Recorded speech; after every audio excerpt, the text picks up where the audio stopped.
So you wouldn't believe I'm right in the middle of Athens in Greece. I wouldn't believe this at all, but here we are. I'm at a vineyard.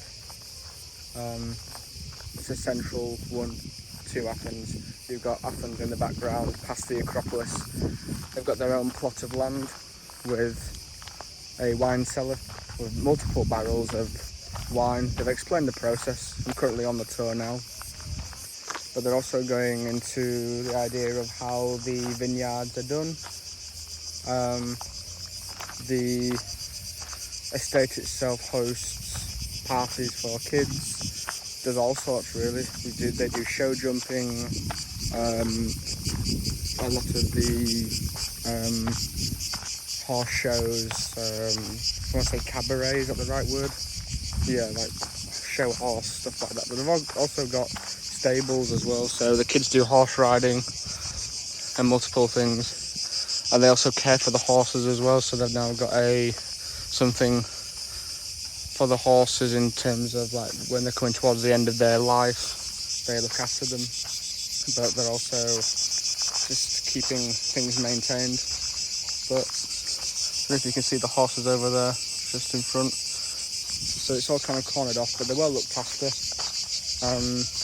We're also going to go to the Queen's Tower, which, as this lady's explained, that has took over the estate, that it was a gift from King Otto, whoever that was. I forget, it's been said a couple of times, but I can't fully remember. But he had a wife and built a tower for her as like a safe haven, even though she doesn't really need one, because a very happy life, seemingly. And she was able to go and have afternoon tea with her friends, go and enjoy some peace and quiet, which humans do need now and again. So we're heading there now, and we do have a wine tasting later on, so they'll give us the difference between the white, the red and the rosé, and what you could have to eat between them all, that would go well with that particular type of wine. A very interesting tour. I've heard really good things about it. A previous manager of mine went a few months ago when I first started the contract, and we were taken to Piraeus, and it was our first call, and it was really good. She'd heard really good things about it. But yeah, I'm going to pause it here while I go and get another bit of information from the guide.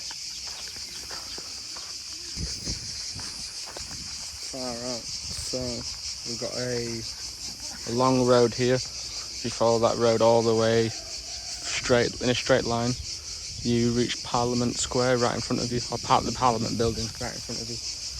Again, we've got tons of olive trees as well, plenty in fact, and they talked about how it retains water. They can be over 100 years old, a lot of them, some of them over 1,000 years old. The thicker the trunk means that the older it is, essentially. I find that absolutely fascinating. And here we have the Queen's Tower, I believe. So as we go in, we'll check it out. I'll keep taking small clips out of the way. So this is Queen Amalia's estate, essentially. Apparently King Otto was only here for the opening day, but as you can see, this is all really pretty in terms of the gardens area. So this is all down to that queen, which I think is quite beautiful in many respects. And we have multiple fountains as well. We have one over here, and we also have one over here, which is the Cupid one, which the tour guides mentioned. It's quite nice, a very peaceful place, and I think one must be very lucky to be able to have an adventure like this, to be able to live in a place like this. Apparently a lot of jazz festivals, film sets are here as well, tons of things really. But I'll carry on with the rest of the tour. It was great to bring you along with the ride, and see you on the flip side.